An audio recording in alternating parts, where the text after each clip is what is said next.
जय गुरु जी संगत जी। संगत जी, गुरु जी के डिवाइन कॉल सत्संग प्लेटफॉर्म में आप सभी गुरु परिवार का हार्दिक स्वागत है।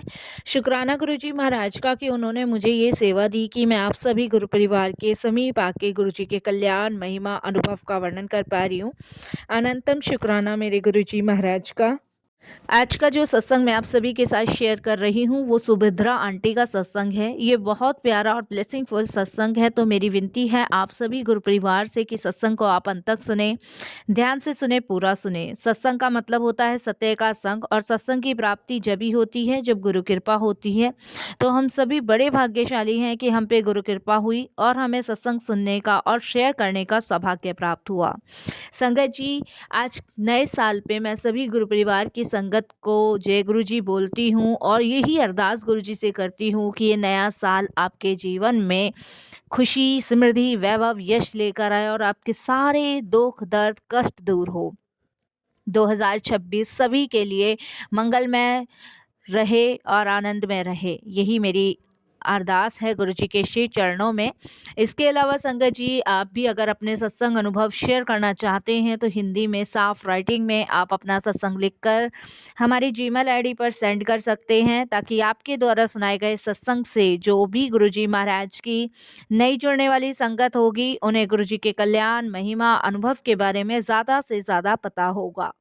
सत्संग आपको पसंद आए तो आप इसको लाइक कीजिए, चैनल को सब्सक्राइब कीजिए, वीडियो को ज़्यादा से ज़्यादा संगत में शेयर ज़रूर कर दीजिएगा और बेल आइकन दबाना बिल्कुल भी नहीं भूलिएगा। जब भी कोई लेटेस्ट सत्संग आएगा उसका नोटिफिकेशन आपके पास आएगा। तो चलिए संगत जी, चलते हैं गुरु जी महाराज के सत्संग की ओर। सत्संग शुरू करने से पहले करते हैं गुरु जी का मंत्र जाप। ओम नमः शिवाय, शिव जी सदा सहाय। ओम नमः शिवाय, गुरु जी सदा सहाय। जय गुरु जी संगत जी। संगत जी, सबसे पहले गुरु जी महाराज के चरणों में कोटि कोटि नमन। सारी संगत जी को जय गुरु जी बोलती हूँ। नव वर्ष की सभी को बहुत बहुत शुभकामनाएं। और देखिए संगत जी, मैं सबसे ज़्यादा ब्लेसिंगफुल संगत हूँ कि आज गुरु जी महाराज ने मुझे ये मौका दिया कि मैं अपना शुक्राना सत्संग आप सभी के साथ शेयर कर पा रही हूँ। संगत जी, जैसे गुरुजी ने जीवन में आके हमारे हर कष्टों को हरते हुए हमें हर साल ही एक नया जीवन प्रदान किया है, उसी तरीके से 2026 भी गुरुजी हम सभी का ऐसे ही निकलवाएं जैसे गुरुजी ने हमें बाकी साल में इतने ब्लेस किया है। ऐसे अरदास मैं गुरुजी से करती हूँ। और संगत जी, मैं अपने सत्संग को शेयर करने से पहले गुरु जी का मंत्र जाप करूंगी। ओम नमः शिवाय, शिव जी सदा सहाय। ओम नमः शिवाय, गुरु जी सदा सहाय। संगत जी, मेरी जर्नी गुरु जी के साथ 2015 में शुरू हुई थी। 2015 में गुरु जी महाराज ने मुझे अपने श्री चरणों से लगाया और अपनी कृपा का पात्र बनाया। संगत जी, वैसे तो देखिए, भगवान हर श्वास में हम लोगों के बसा हुआ है, लेकिन हम इंसान जो हैं इतने स्वार्थी होते हैं कि ईश्वर को पहचान ही नहीं पाते। मेरे जीवन में संगत जी, मैं भी बहुत स्वार्थी इंसान थी। मैंने अपने जीवन में झूठ नहीं बोलूँगी कि कभी भी इतनी भगवान को अहमियत नहीं दी जितना अपने आप को अहमियत दी। संगत जी, मैंने इंसान को इंसान नहीं समझा, मैंने कभी किसी की हेल्प नहीं करी। ये समझ लीजिए कि शायद भगवान ने उस समय मुझे अपने से जोड़ा ही नहीं। संगत जी, मैं एक मल्टीनेशनल कंपनी में जॉब करती थी और मतलब अपने ईगो और अपने एटीट्यूड के आगे मैंने कभी किसी को कुछ भी नहीं समझा। संगत जी, मेरी मदर मुझे हमेशा समझाया करती थी कि बेटा, तरक्की की सीढ़ी आप चढ़ रहे हो लेकिन ये भगवान की कृपा है। तो मुझे ऐसा ही लगता था कि नहीं, ये सिर्फ मेरी मेहनत की वजह से मैं आगे बढ़ रही हूँ, इसमें भगवान का कोई भी रोल नहीं है। और क्या आप चौबीसों घंटे भगवान भगवान कहते रहते हो। संगत जी, वो होता है ना, इंसान देर से समझता है लेकिन भगवान उसको समझा ज़रूर दे देते हैं। तो संगत जी, मतलब अपने से नीचे लेवल के लोगों से मेरे को बात करना बिल्कुल पसंद नहीं था। अपने से ऊपर के लेवल के लोगों में मेरे को बैठना उठना पसंद था। संगत जी, शायद यही वो चीज़ें थी जिसे भगवान मुझे दिखाना चाहते थे कि उनकी बिना मर्जी के कोई भी पत्ता नहीं हिलता। ये बात संगत जी 2011 की है। 2011 में मेरी जॉब लगी थी। और जब मेरी जॉब लगी थी, तो उस टाइम पे संगत जी, मैं एक के बाद एक सीढ़ियाँ चढ़ती ही चली गई। और जिसके लिए मेरी मदर, मेरे फादर हमेशा ये मुझे कहते थे कि भगवान का, ईश्वर का शुक्र करो। लेकिन मैं उनकी बात को नकार के कभी मंदिर संगत जी कदम भी नहीं रखा। भगवान क्या होते हैं, कौन से भगवान होते हैं, इसके बारे में तो संगत जी मुझे दूर-दूर तक नहीं पता था। देखिए कैसे इंसान को भगवान बदलते हैं ना, और कैसे इंसान को इंसान बनाना ईश्वर सिखाते हैं, वो आपको मेरी इस जर्नी में, इस यात्रा में पता चलेगा। संगत जी, मदर फादर हमेशा कहते थे कि मंदिर जाओ, भगवान को माथा टेक के आओ, पर कोई मतलब ही नहीं था।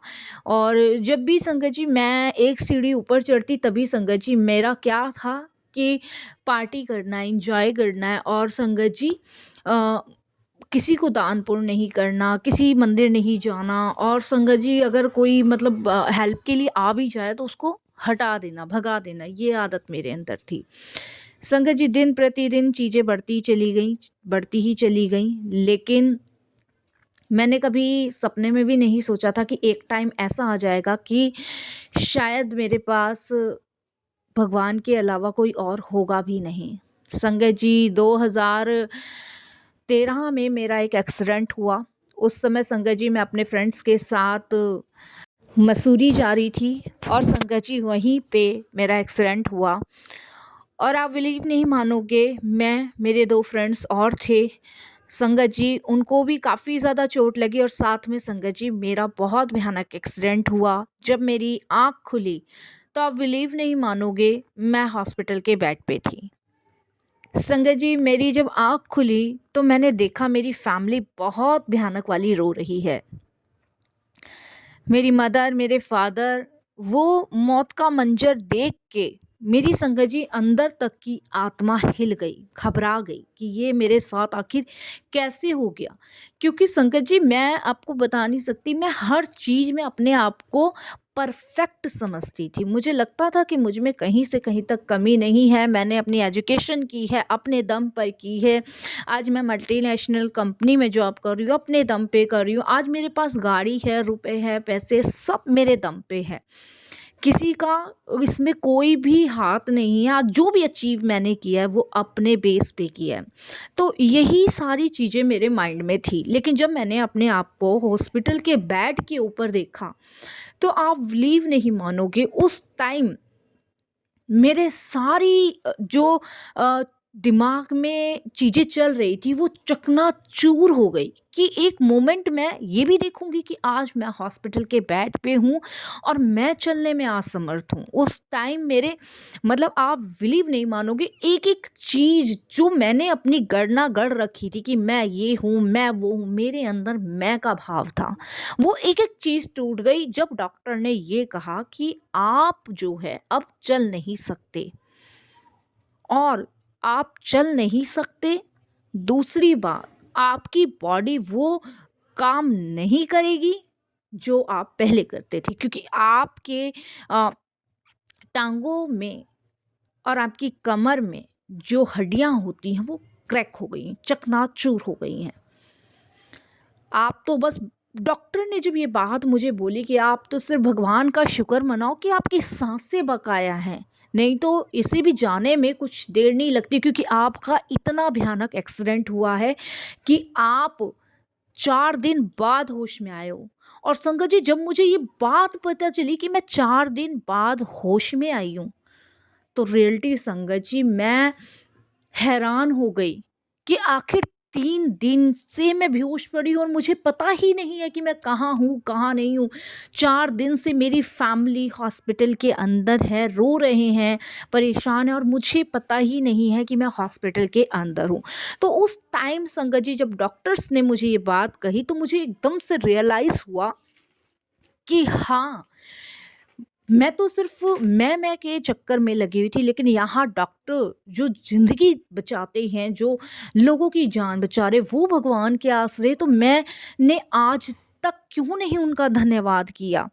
तो संगत जी मैंने उसी टाइम अपने मन में सिर्फ़ भगवान को थैंक यू बोला कि थैंक यू भगवान कि आपने मेरी जान बचाई। क्योंकि उस टाइम संगत जी मेरे अंदर जो भी ईगो था, जो भी चीज़ें थी, वो वही की वही समाप्त हो गई जब डॉक्टर्स ने ये कहा कि आप चल नहीं सकती हैं। उस टाइम संगत जी सारी चीज़ें मेरे से बहुत दूर हो गई। क्योंकि संगत जी आप बिलीव नहीं मानोगे, मैं इतने टाइम हॉस्पिटल में रही, करीबन 15-20 दिन मैं हॉस्पिटल में रही, और हॉस्पिटल में रहने के बाद मुझे ये रियलाइज़ हुआ कि सच में इससे बड़ा नर्क और इससे बड़ी नर्क की दुनिया कोई हो ही नहीं सकती है। आप हर हाल में अगर परमात्मा का शुक्र अदा कर रहे हो, ईश्वर का शुक्र अदा कर रहे हो, तो उसमें स्वर्ग है। लेकिन संगत जी ये बात मुझे जब समझ आई, जब मेरे साथ ये बीती। संगत जी 15-20 दिन बाद मैं हॉस्पिटल से घर आई। घर आने के बाद आप यकीन नहीं मानोगे कि उस समय मैं सारी चीज़ों से दूर हो चुकी थी। मेरा पैसा धरा का धरा रह गया, मेरी पोस्ट धरी की धरी रह गई, मेरा एटीट्यूड धरा का धरा रह गया, मेरा मैं धरा का धरा रह गया, मेरा ईगो धरा का धरा रह गया। मैं एक नॉर्मली इंसान बन के एक ऐसी लाचार बेसहारा हो चुकी थी कि मैं सिर्फ संगत जी अब दूसरों के सहारे के अलावा चल भी नहीं पा रही थी। मेरा सब कुछ ख़त्म हो गया, मैं ऐसी हो गई थी संगत जी। संगत जी मैं वॉशरूम मेरा बेड पे ही हो रहा था, मेरे जो भी दिनचर्या है वो सब बेड पे थी और कुछ भी नहीं। जहाँ संगत जी मैं पार्टियों के अंदर हज़ारों रुपए खर्च कर देती थी कपड़ों में, आज संगत जी सिर्फ मैं एक लोअर टी-शर्ट में थी। जहाँ मैं खाने पे इतना पैसा उड़ाती थी, वहाँ संगत जी मैं सिर्फ़ दलिया और खिचड़ी पे आ गई थी। मैं संगत जी ज़्यादा हैवी भी नहीं खा सकती थी, क्योंकि मेरा सारा वॉशरूम वग़ैरह जो भी था वो बेड पे था। संगत जी उस टाइम मुझे रियलाइज़ हुआ कि लाइफ़ इतनी भी भयानक हो सकती है, इतनी भी नर्क से भरी हो सकती है। उस टाइम संगत जी मुझे ये सब चीज़ें रियलाइज़ हुई। संगत जी मैं रोती थी, बेड पे पड़े-पड़े सोचती थी और अपने आप को कोसती थी कि मैंने इतना समय ऐसे क्यों गँवा दिया। इसी ईगो और इसी घमंड की वजह से ना संगत जी आप बिलीव नहीं करोगे, मैंने अपने हस्बैंड, अपने बच्चों को भी छोड़ दिया था। क्योंकि संगत जी तरक्की मतलब मेरे कदम चूम रही थी, लेकिन संगत जी भगवान ने मुझे सब दिया, उसकी अहमियत मैंने नहीं समझी। और मेरे हस्बैंड ने मुझे एक टाइम कहा था कि सुमृता तुम एक दिन बहुत दुखी और एक दिन बहुत पछताओगी अपने इस फैसले पे। लेकिन संगत जी मैंने यही कहा कि जब तक मेरे हाथ पैर सलामत है, जब तक मेरे कदमों को तरक्की चूम रही है, तब तक मैं कभी नहीं पछताऊँगी, और ऐसा कभी समय आएगा ही नहीं कि मैं पछताऊँगी या रोऊँगी। उन पल को, उन बातों को याद कर कर के मैं बहुत दुखी होती थी, बहुत परेशान होती थी। आप बिलीव नहीं मानोगे संगत जी, मेरे लिए ये समय ऐसा समय था कि जैसे मानो कि मेरा सब कुछ बह गया हो, और मेरे को बस यही लग रहा था कि भगवान मुझे पहले जैसा कर दो। मैं अपनी सारी गलतियों की, भूल की क्षमा मांग के मैं एक साधारण इंसान बनना चाहती हूँ। जिसका दिल मैंने दुखाया उन सबसे क्षमा मांगना चाहती हूँ। बस भगवान मुझे एक मौका दो। संगत जी देखो, कहते हैं ना, जब इंसान पश्चाताप करता है तो उसकी पश्चाताप की आवाज़ कहीं ना कहीं तक ईश्वर तक जाती ही जाती है। और शायद मेरा पश्चाताप दिल से था, और ऐसा पश्चाताप था जो भगवान तक आवाज़ पहुंचनी ही पहुंचनी थी। और संगत जी देखो, मेरे जीवन में गुरुजी आए। मैंने संगत जी काफ़ी समय, संगत जी मैंने बेड पे ही गुजारा, और अपना बहुत सारा समय, अपना बहुत सारा जो भी टाइम था वो प्रभु के भजन में गुजारा। ये समय मेरा गुजरा, और शायद संगत जी मेरी आवाज़ भगवान तक पहुंची।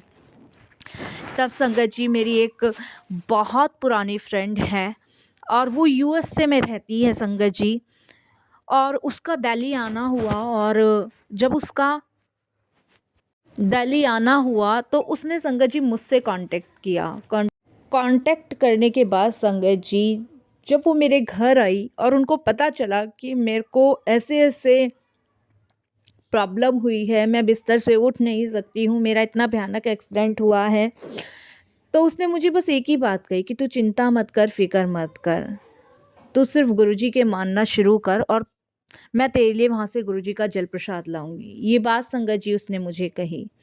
संगत जी, मेरा विश्वास तो जभी ईश्वर में हो गया था जब मैं इस हादसे की शिकार हुई थी।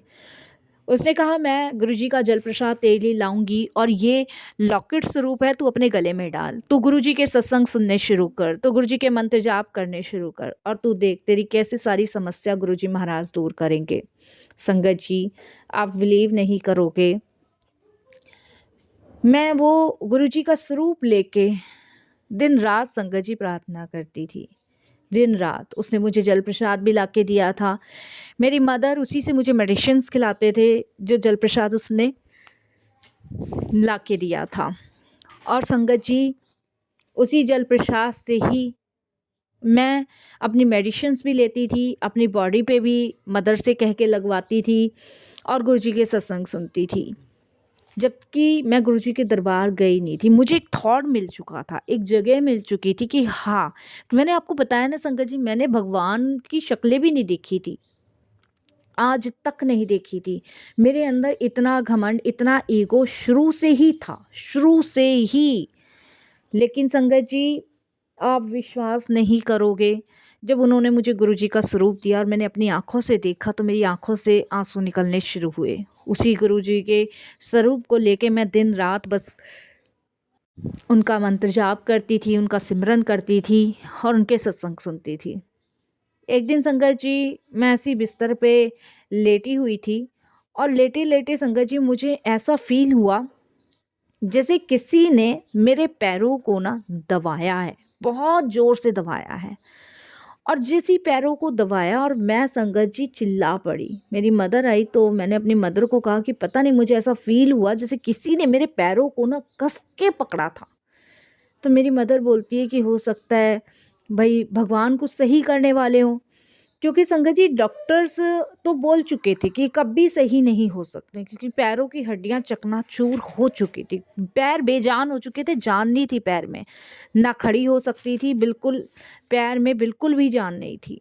लेकिन संगत जी शायद शायद भगवान को कुछ और ही मंजूर था। संगत जी, एक दिन मैंने ड्रीम में देखा कि जिन स्वरूप में मैं गुरुजी को याद कर रही थी, वो ही स्वरूप के गुरुजी मुझे मेरे ड्रीम में दिखे। और मैंने देखा कि वहाँ पे एक बहुत तेज़ रोशनी आई है। बहुत तेज़ रोशनी आने से वहाँ पे गुरुजी महाराज सामने नज़र आए और मैं ऐसी संगत जी ज़मीन पे पड़ी हुई हूँ। गुरुजी ने मुझे एकदम से उठने को कहा। मैंने कहा गुरुजी मैं उठ नहीं सकती, क्योंकि आपको पता है मेरे पैरों में जान नहीं है, मेरे पैर मर चुके हैं। गुरुजी ने मुझे यही कहा कि तेरे पैरों में जान पड़ेगी, तू उठ और चल के मेरे पास आ। गुरुजी ने अपने हैंड से संगत जी ऊपर को इशारा किया। मैंने कोशिश करी उठने की और संगत जी मैं खड़ी हो गई। संगत जी मेरे पैरों से फिर से मैं गिर गई, फिर से गुरुजी ने उठाया, फिर मैं गिरी, मतलब मैं 3-4 बार गिरी और चौथी 5वीं बार में संगत जी मैं चल के गुरुजी के पास गई। बस मैंने संगत जी इतना ही ड्रीम देखा।